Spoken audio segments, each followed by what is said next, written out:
연말입니다. 연말은 인생이 내 생각대로 내 계획대로 안 된다는 걸 어느 때보다도 많이 깨닫는 시간입니다. 연초 많은 계획을 세우셨잖아요. 그런데 어떠십니까? 지금 이 모습은 아닐 겁니다. 우리는 지금의 몸무게를 계획해 본 적이 없습니다. 우리는 지금의 이 통장에 비어진 잔고를 전혀 계획해 보지 않았죠. 우리는 지금의 무슨 독감, 코로나, 이 질병을 계획한 적이 없습니다. 인생이 내 뜻대로만 되지 않죠. 우리의 계획이 계획대로 되지 않는다는 걸 깨닫는 시간입니다. 마리아는 어땠을까요? 그 누구보다 마리아보다 더 슬픔을 겪는 분들은 없을 겁니다. 마리아는 계획 없는 임신이었습니다. 사실 이때의 나이가 마리아가 대충 한 10대 소녀라고들 다들 추정합니다. 어렸습니다. 정혼한 남편은 있죠. 앞으로 이제 결혼을 약속한 남편 요셉이 있습니다. 그런데 이 꿈 많은 소녀에게 갑자기 천사가 나타나서 하루는 이야기하는 겁니다. 여인아, 네가 은혜를 입었다. 네 안에 아기가 있다. 어떠시겠어요? 정말 청천벽력의 소리 아닙니까? 뭐라고 남편 될 사람에게 얘기하겠습니까? 요셉, 기뻐하세요. 저 임신했어요. 어떻게? 성령으로요. 그게 서로가 대화가 되겠습니까? 그래서 요셉은 마태복음 1장에 보면 이 상황, 이 이야기를 듣고 많이 고민했던 것 같습니다. 그래서 마태복음 1장 18절 19절을 보면 그의 남편은 의로운 사람이라 가만히 끊고자 하여, 사실 이 마리아와의 관계를 조금 조용히 정리하려고 했던 것 같습니다. 그게 그나마 이 고대 사회, 보수적인 유대 사회에서 이 여인이 그래도 덜 들통나고 그래야 좀 살아갈 만한 방법이 있지 않을까 생각했던 것 같습니다. 사실 이 당시에 혼의 임신이라는 것은요, 그것은 이 공동체를 적어도 떠나야 되는 아주 큰 사건입니다. 감당할 수 없는 문제가 지금 천사를 통해 들려진 거예요. 우리도 그럴 때 있지 않습니까? 이 마리아는 자신의 생각했던 가정을 이루고 남편과 함께 좋은 목공소 차리고 이런 꿈들이 다 허물어졌을 겁니다. 우리도 우리가 꿈꿨던 것들이 때때로 허물어지는 때를 우린 경험하거든요. 우리 성도님들은 꿈꾸시던 것들이 다 이루어지시나요? 저도 어렸을 적에 여러 꿈들이 있었죠. 한 번은 전 기억나요. 그 초등학생 저학년 때 한 뉴스를 보는데 누군가가 이게 인터뷰를 해요. 학력고사 만점 받으신 분이에요. 그래서 학력고사 만점 받았다고 막 인터뷰하는데 그게 그렇게 부럽고 나도 저렇게 되고 싶다. 그런 꿈이 순간 있었죠. 멘트도 준비했어요. 하나님께 영광입니다. 저는 교과서만 가지고 공부했습니다. 그러고 싶었는데 정작 시험을 보니 하나님의 영광을 가렸죠. 이게 내 계획대로 되지 않습니다. 저는 어렸을 때 너는 커서 뭐가 될래? 했을 때는요. 친구들은 단답으로 말했습니다. 저는 문장으로 얘기했어요. 워낙 어렸을 때부터 고기 반찬을 좋아해서 꿈이 뭐냐 그러면 저는 정육점 사장님 따님과 결혼을 해서 평생 동안 고기 먹으며 살 겁니다. 이렇게 길게 얘기했어요. 그런데 정작 결혼을 해보니 고기를 별로 안 좋아하시는 집사람을 만나서 저는 목사인데 가끔 이 절밥을 먹어야 되는 이러한 상황들 슬픈 스토리가 진행이 되고 있습니다. 저는 신학을 가서도 목회에 대해서 생각은 해봤지만 두 가지를 계획을 안 했거든요. 선교와 개척은 저는 계획 중에 없었습니다. 그런데 하나님께서는 또한 이렇게 밀어가실 때가 있는 걸 보게 되죠. 내 꿈대로 안 되어가는 모습 때문에 실망스러우십니까? 내 계획대로 되지 않은 것 때문에 답답하십니까? 저는 그렇지 않습니다. 목회에 보면서 신앙생활 하면서 느낀 것은 오히려 설렐 때가 있습니다. 저는 이 말씀을 알거든요. 우리 잠언서 19장 21절 같이 읽어볼까요? 시작. 사람의 마음에는 많은 계획이 있어도 오직 여호와의 뜻만이 완전히 서리라. 아멘. 나의 계획은 무너질 수 있습니다. 그러니까 기도하지 마, 이런 얘기가 아닙니다. 우리는 그 순간마다 계획하고 시간을 아끼며 꿈꾸고 기도하고 해야죠. 그러나 내 뜻과 내 생각에는 늘 항상 한계가 있다는 것을 우리는 믿습니다. 우리의 꿈과 계획이 무너질 때가 있죠. 그러나 괜찮습니다. 우리를 향하신 선하신 하나님의 계획, 내 생각보다 크신 하나님의 생각은 반드시 나를 통해 또한 이루어질 거니까요. 이것이 믿음의 삶 아니겠습니까? 그래서 빨강머리 앤이 얘기했던 그 명대사처럼 생각지도 못한 일들이 일어나는 것, 내가 생각하지 못한 일들이 일어나는 것, 그것은 참 멋진 일 같아요. 생각지도 못한 일들이 일어나는 거니까요. 세상에서는 내 계획대로 안 되는 것이 두려운 일입니다. 그러나 믿음의 사람들에게는 설레는 일일 수 있습니다. 하나님의 계획은 이루어질 거니까. 내 방법이 끝나는 그 순간부터 오히려 하나님의 방법은 또한 시작될 거니까. 이것이 우리의 신앙의 생활입니다. 물론 마리아에게는 매우 답답했던 일이죠. 그 순간은 어떻게 대처해야 될지 몰랐을 겁니다. 조용히 관계를 끊고자 하는 요셉에게도 천사가 만나줘서 다 설득시켜서 아름다운 이제 장면들이 시작이 되는 걸 보게 되죠. 이 마리아에게는 너무 큰 짐이었습니다. 성도님들, 그러나 하나님의 뜻은, 하나님의 계획은 그렇게 다가옵니다. 오래전에 많은 화가들이 이 그림을 그려냈습니다. 수태고지라는 그림을 이 주제로 그림을 그렸는데 보면 대부분 내용은 비슷합니다. 이 성화들을 보면 엘 그레코의 그림이 왼쪽에 있고 보티첼리가 이제 오른쪽 위에 있고 밑에 레오나르도 다빈치의 그림이 있습니다. 다 수태고지예요. 이제 보시면 그림의 내용들이 거의 비슷합니다. 마리아는 놀래고 있고 천사가 역동적으로 다가와 네 안에 아이가 있다. 예수 그리스도시라. 이야기해 주는 그런 장면들이 보여집니다. 근데 공통적인 면이 있습니다. 보시면 항상 이 천사가 다가올 때 백합을 들고 오죠. 백합을 손에 들지 않으면 어딘가에 또 펴 있어요. 이게 마리아의 순결함을 나타내는 거고요. 그리고 비둘기가 날아다니죠.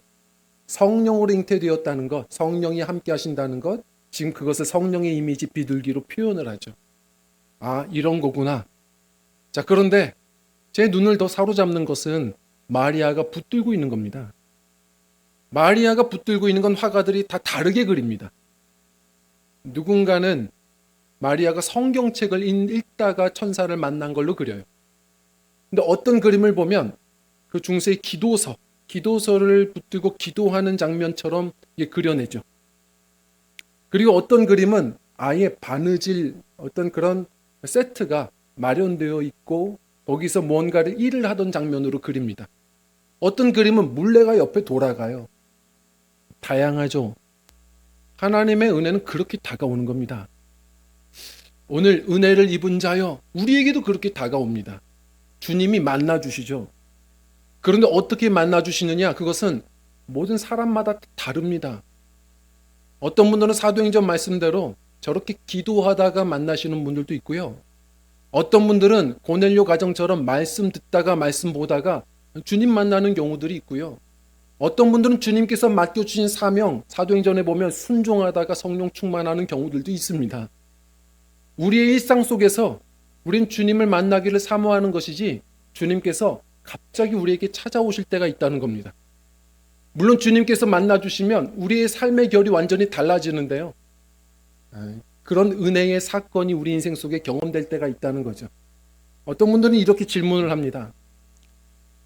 주님을 만난다는 게 뭡니까? 목사님들마다 주님을 인격적으로 만나라고들 하시는데 그게 뭡니까? 이렇게들 물어보세요. 근데 목사님들마다 주님을 만나십시오. 인격적으로 만나십시오. 이렇게 권면은 하지만 그 내용들을 보면 다 들어보면 조금씩 다르죠. 그런 이유는 저마다의 신학적인 색깔이 교단이 좀 달라서도 그렇습니다. 예를 들어서 지금은 다 비슷하지만 예전에 이제 장로교회 보수적인 교단의 목사님들은 그것은 말씀이 깨달아지는 겁니다. 열심히 성경 공부하고 말씀 듣다 보면 그게 깨달아지는 순간이 옵니다. 그게 주님 만나는 겁니다. 이렇게 얘기하시는 분들이 있었습니다. 근데 또한 뭐 순복음 교단이나 뭐 감리 교단이나 목사님들은 기도 열심히 하십시오. 그러다 보면 어떤 체험이 있고 우리 주님을 그런 은혜의 사건으로 또 만납니다. 체험으로 또 이야기를 하십니다. 그런데 그건 그렇게 말할 수 없고 방법은 다양한데요. 그런데 이렇게 보시면 됩니다. 저는 늘 항상 이렇게 예배를 인도를 오랫동안 해오죠. 오랫동안 사역했습니다. 항상 주일마다 우리 성도님들을 만나죠. 지금도 만나고 있습니다. 저는 말레이시아에서 선교 사역을 했을 때에도 그때도 항상 예배했죠. 많은 성도님들을 만났습니다. 그때 저희 아내도 예배를 같이 또 드렸죠. 그때도 똑같이 인사하고 그렇게 만났습니다. 그런데 그러다가 저희 아내가 또 새벽 예배를 계속 나오고 그러다가 대화를 하게 됐고 그리고 한 번 또 식사의 자리를 갖게 되고 그러면서 제 안에 좋은 감정들이 생겼습니다. 그리고 이제 교제가 시작이 되었죠. 그때를 저는 만났다고 또 얘기합니다. 성도님들 지금 우리가 이렇게 함께 예배하는 것도 우리 주님이 부르신 것이고요. 우리가 또 주님을 만나는 것이긴 하죠. 그러나 주님을 인격적으로 만나라는 이야기는 단지 지식적으로가 아니라 살아계신 주님을 우리가 느끼고 만나는 겁니다. 그것은 예를 들어서 말씀을 통해서도 만날 수 있습니다. 예를 들어서 기도하다가 어떤 뜨거운 체험으로 만날 수 있습니다. 그런데 만났다는 것은 단지 내가 머리로 아는 게 아니라 참 논리로도 힘든 이거 믿어야 되는 거거든요. 예수 그리스도의 그 나를 위하신 그 십자가의 사랑이 내게 경험되어야 됩니다. 주님의 사랑이 나를 위한 사랑이라는 것이 내 안에 경험되어져야 하는 것이죠.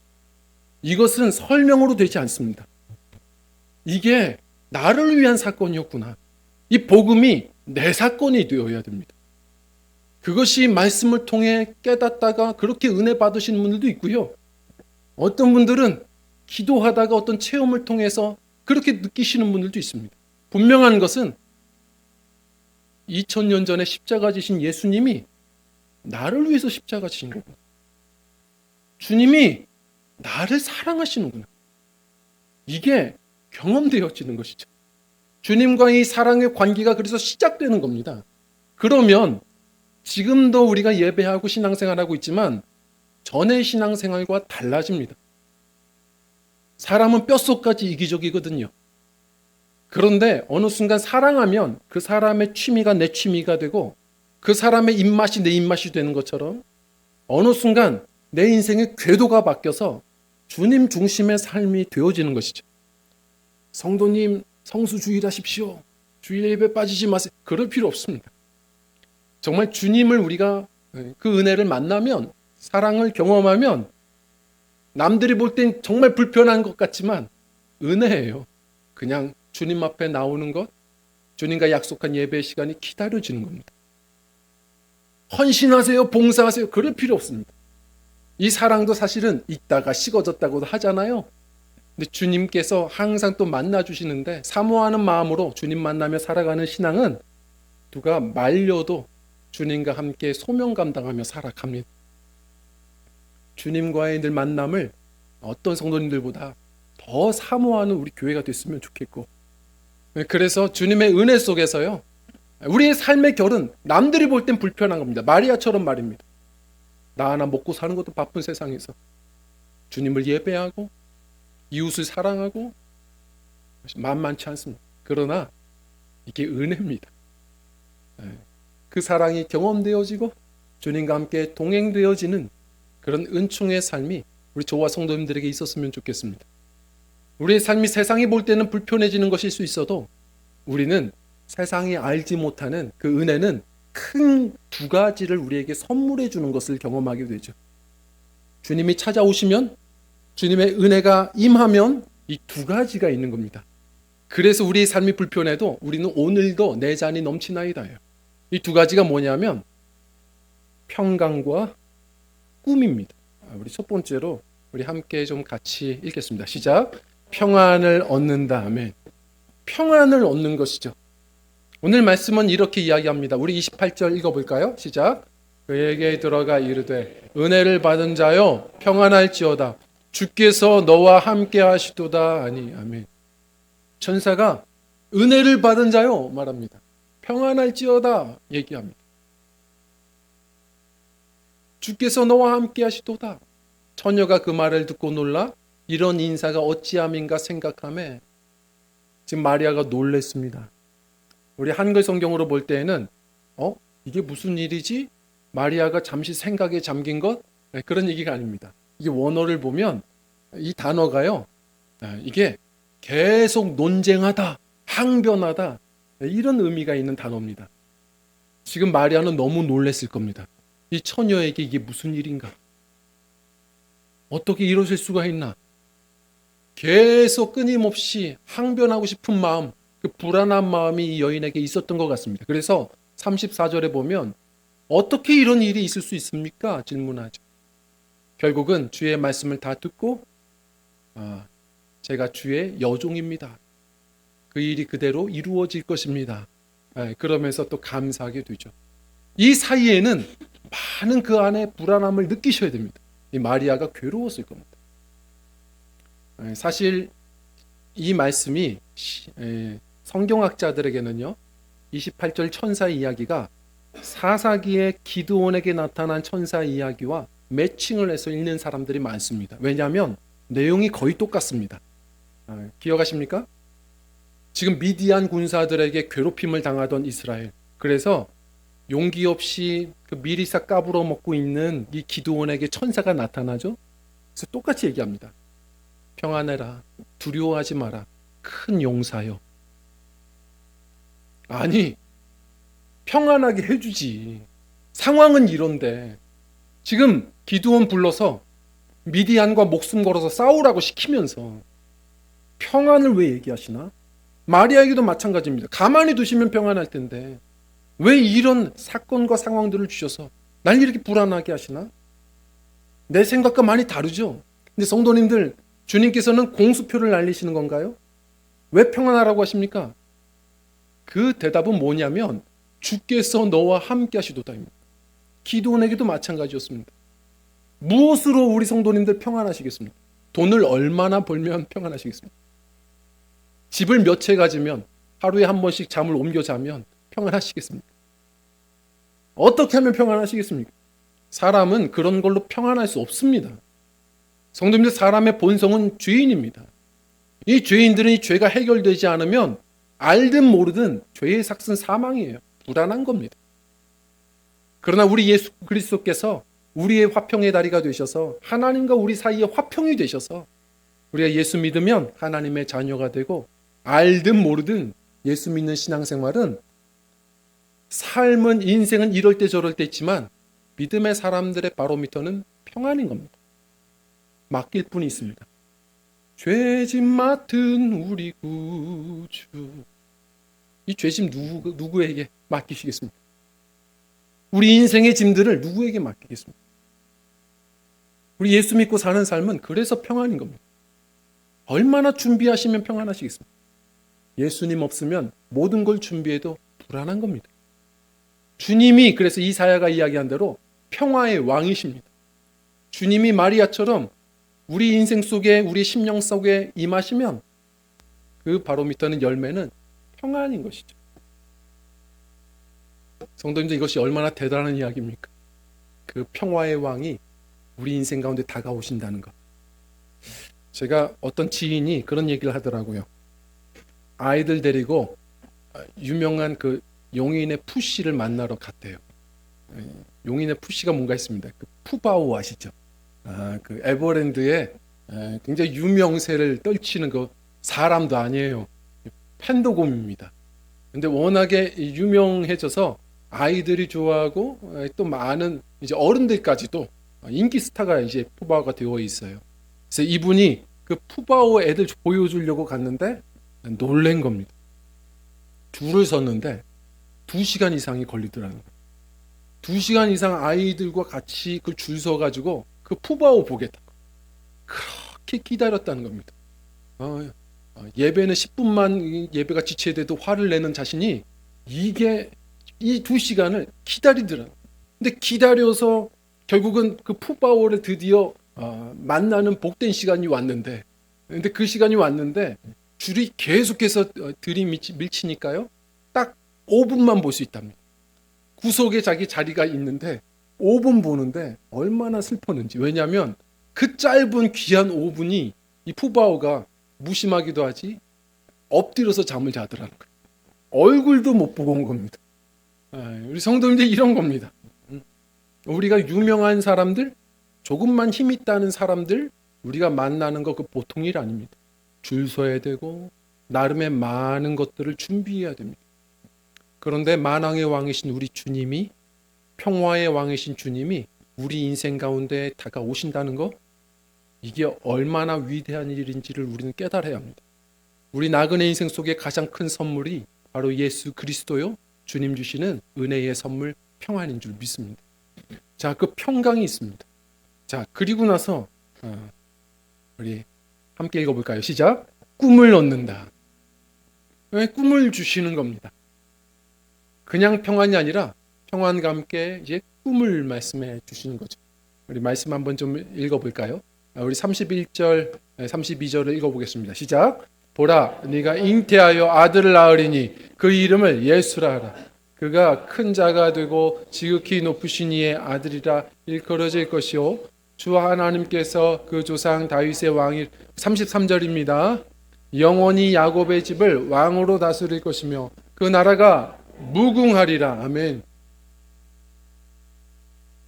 우리 예수 그리스도를 그 하나님 나라의, 그분이 다스리실 하나님 나라의 꿈을 주시는 겁니다. 얼마나 버겁습니까? 얼마나 불편합니까? 어떤 분들은 그런 이야기를 합니다.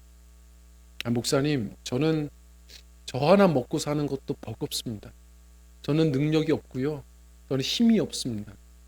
저 하나만 그냥 건사해서 사는 게 제 꿈입니다. 성도님들 말씀드립니다. 그건 겸손이 아닙니다. 그건 이기적인 겁니다. 우리 주님께서 우리 성도님들을 부르신 이유는 주님의 길을 함께 걷자 하시는 겁니다. 사람 낚는 업으로, 사람 살리는 소명으로 우리를 부르신 겁니다.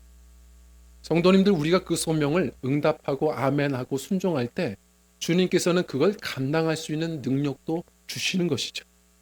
우리 인생을 단지 내 욕심 채우는 삶으로 망가지지 않기를 원하시고 한평생 인생 하나님의 뜻을 따라 우리 사람 살리는 이 소명을 위해서 살아가는 존재로 우리를 새롭게 하시는 겁니다. 우리에게 내 꿈을 깨뜨리시면서까지 하나님의 꿈을 부어주실 때가 있는 겁니다. 이걸 붙드셔야 됩니다.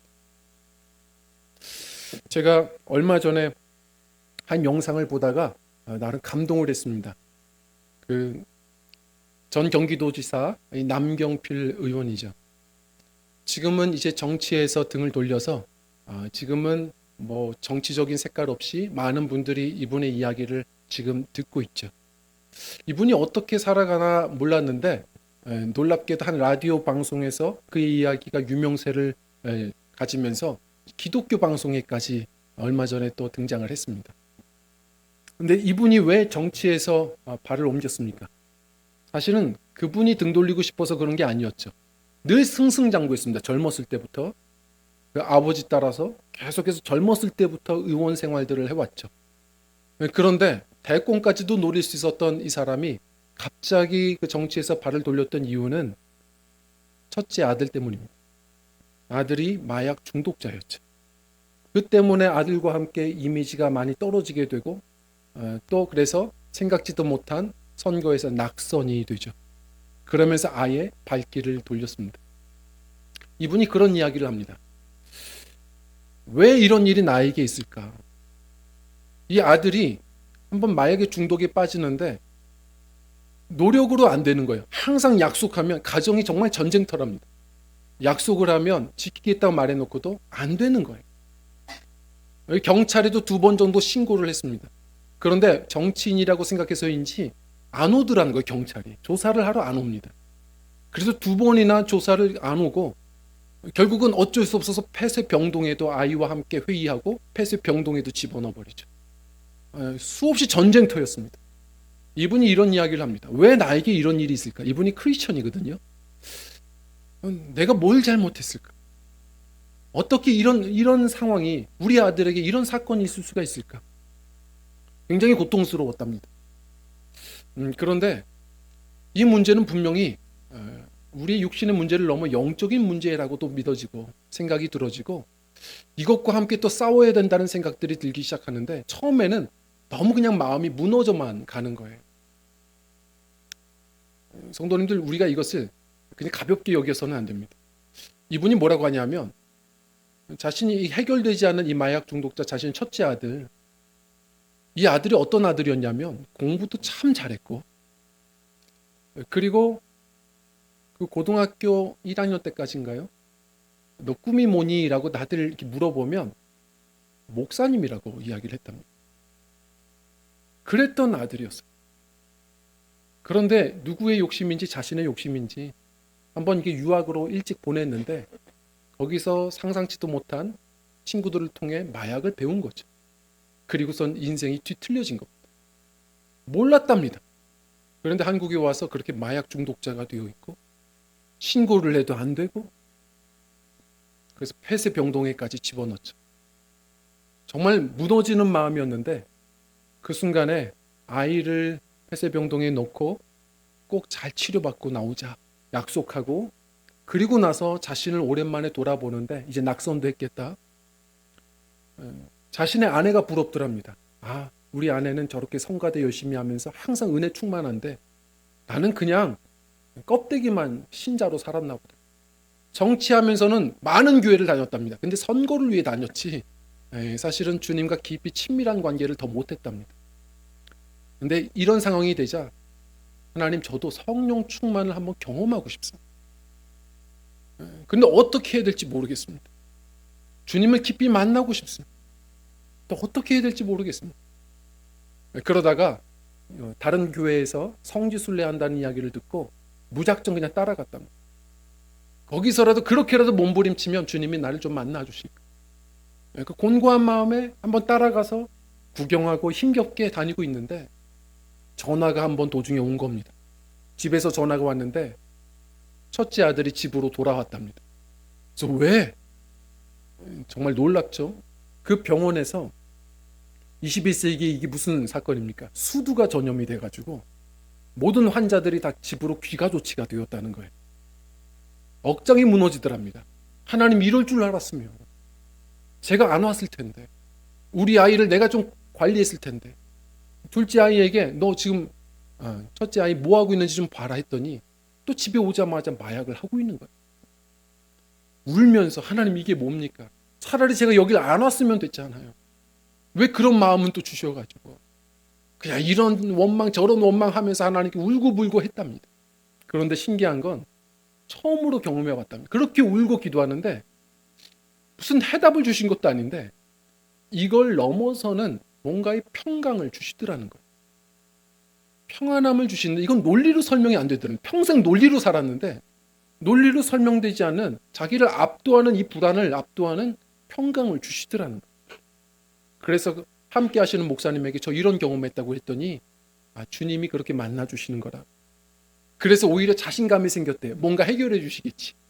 그런데 우리 주님은 그렇게 일하시지 않으시잖아요. 평강은 주시는데 전화를 해보니까 우리 아이가 마약을 다시 하고 있는 걸 또 기자들이 알아서 더 이게 난리가 난 겁니다.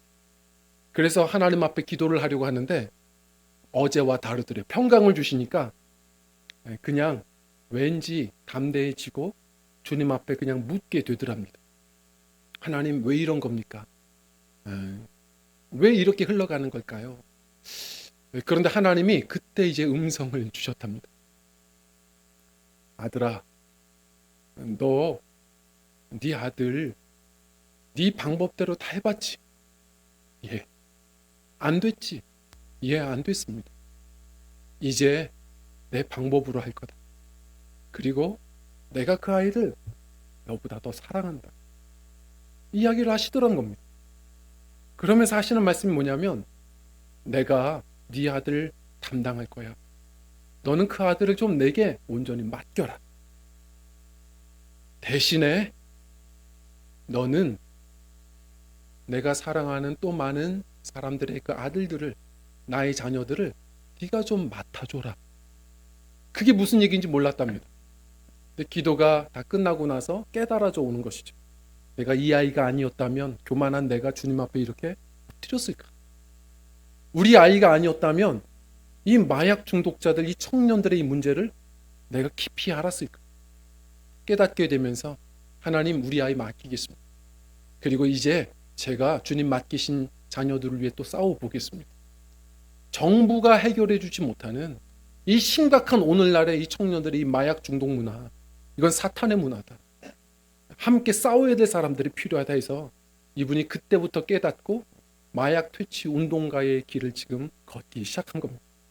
팀들을 마련했고 이 일들을 위해서 함께 수고하는 사람들을 지금 모아가고 있는 것을 보게 되죠. 매 순간마다 주마다 아이를 이제 면회하러 가는데, 감사하게도 감옥이 아니라 지금은 또 치료하는 보호소에 있고, 이 아이와 대화를 하는데 그때마다 얘기한답니다. 항상 눈물만 난대요. 이 아이를 보면 그렇게 고장나 있는 자신을 불쌍히 보고 계시는 하나님의 눈이 그대로 같이 공감이 되더랍니다. 그래서 아이가 너무 사랑스럽고, 그래서 얘기할 때마다 내가 너를 안아주지 못해서 지금 미안하다. 우리 안에는 이런 벽이 있구나. 2년만 우리 잘 치료하고 나오면 우리 기대하자. 아빠가 길을 잘 닦아놓을 테니까 2년 뒤에 네 목소리가 꼭 필요해. 우리 전국 돌아다니면서 우리 마약 퇴치 운동에 앞장서자. 그런 꿈을 가지고선 지금 부자가 함께 한 마음이 되고 있다, 이런 간증을 합니다. 제가 좀 놀랐습니다. 성도님들, 하나님의 방식은 참 우리의 생각을 넘어섭니다. 가끔은 우리가 귀를 막고 있으면 이렇게 예상치 못한 삶의 곤고함으로 내 꿈을 깨뜨리시는 사건으로도 찾아오실 때도 있습니다. 성도님들, 우리의 마음의 초가집을 부숴야 하나님의 도성이 세워지니까요. 하나님의 방법은 놀라운 겁니다. 그러나 기억할 것은 두려워하지 마십시오. 우리가 기도하며 주님의 뜻을 묻다 보면 주님은 넘치는 평강과 감당할 수 있는 또한 힘과 능력도 주시는 줄 믿습니다. 성경 말씀을 보면 오늘 이렇게 이야기합니다. 우리 35절 읽어볼까요? 시작. 천사가 대답하여 이르되 성령이 내게 임하시고 지극히 높으신 이의 능력이 너를 덮으시리니 이러므로 나실 바 거룩한 이는 하나님의 아들이라 일컬어지. 아멘. 많은 분들이 얘기합니다. 하나님, 이건 제 꿈이 아닙니다. 제가 무슨 선교합니까? 제가 무슨 사람 이웃들을 도우며 섬기며 삽니까? 제가 무슨 힘으로 그런 봉사를 하며 삽니까? 성도님들, 그것도 교만함입니다. 오늘 주님께서 이런 말씀을 하시죠. 성령이 내게 임하시고 지극히 높으신 이의 능력이 너를 덮으시리니. 성도님들, 능력 없다고 한탄해하지 마십시오. 능력도 주님이 주시는 겁니다. 이 덮으시리니라는 이 말은 바로 이 성막에서 사용되는 말입니다. 주님이 우리를 그 은혜로 덮어주실 겁니다. 우리가 어떤 꿈을 주실 때 감당치 못한다고 불안해하지 마십시오. 그걸 감당케 하시는 분도 주님이십니다. 나 하나 건사하며 사는 그 작은 꿈이 아니라 주님께서 나를 통해 한 사람이든 10사람이든 그 영혼을 세워 살리는 꿈, 한 교회든 10교회든 주님의 몸된 교회들을 세워가는 꿈, 주님께서 우리를 통하여 부르셔서 주님께서 이루실 거라 믿습니다. 그 믿음 가지고 기도하며 주님의 은혜를 사모하며 나아갔으면 좋겠습니다. 마리아 생각해 보십시오. 마리아가 무슨 꿈이 있었겠습니까? 해봐야 요셉과 결혼해서 목수 이 요셉, 그와 함께 작은 목공소 차리는 것이 그녀의 전부의 꿈이었을 겁니다. 그런데 주님은 더 위대한 꿈을 그 인생에게 부어주시는 것이죠. 아유, 목사님, 저는 나이가 많은데요. 성도님들, 이 당시에 마리아는 젊지만 요셉의 나이는 아주 많았을 거라고 추정합니다. 그래서 그 뒤에 예수님의 아버지 이 요셉 얘기는 나오지가 않죠. 성도님들, 주님께서 부르실 때까지 주님은 사모하는 자들에게 때마다 또 만나 주시고 은혜 주시고 꿈을 주시는 주님이십니다. 직장이 꿈입니까? 그 직업이 꿈인가요? 그러면 은퇴하시면 어떡하시겠습니까? 언젠가 그 야구 선수, 국민대표 이 타자 양준혁 선수가 예전에 이런 방송에서 얘기를 하더라고요. 제가 은퇴를 하자마자 달려가야 할 인류가 보이지 않았습니다. 번트를 치든 땅볼을 치든 인류로 전력 질주하던 그가 인생에 달려갈 인류는 보이지 않더라는 겁니다. 우리 인생이 그렇습니다. 은퇴하면 갑자기 깜깜해지는 인생인 겁니다. 성도님들, 하나님의 비전은 직업이 아닙니다. 주님께서 부르시는 날까지 그때그때마다 주시는 은혜가 있고 그때그때마다 주시는 그때그때 해야 될 주님과 함께 걸어야 될 소명들이 있는 것입니다. 항상 주님의 은혜를, 그 만남을 사모하셔서 우리 전쟁터 같은 우리 인생 속에서 넘치는 평강을 누리시는 믿음들이 되시길 원합니다. 정말로 향방 없이 살아가는 이 세상 속에서 하나님이 주시는 사람 살리는 꿈, 주님의 몸된 교회들을 세워가는 꿈, 주님의 은혜의 꿈을 함께 꾸며 그 능력으로 승리하며 살아가는 우리 믿음들이 되셨으면 좋겠습니다. 성탄절입니다. 그저 세상의 사람들처럼 즐기고 웃고 노래하고 그냥 축제로만 끝날 것이 아니라 오늘도 우리 안에 임하시기를 원하시는 주님, 오늘도 주님 앞에 사모하는 마음으로 우리의 마음을 열어 나아가는 시간들이 되어서 주님께서 임해 오시는 시간, 그 평강과 잃어버린 주님 나라의 비전을 붙들며 일어서시는 복된 성탄절들이 되시기를 간절히 축원드립니다. 우리 함께 찬양하고 기도합니다.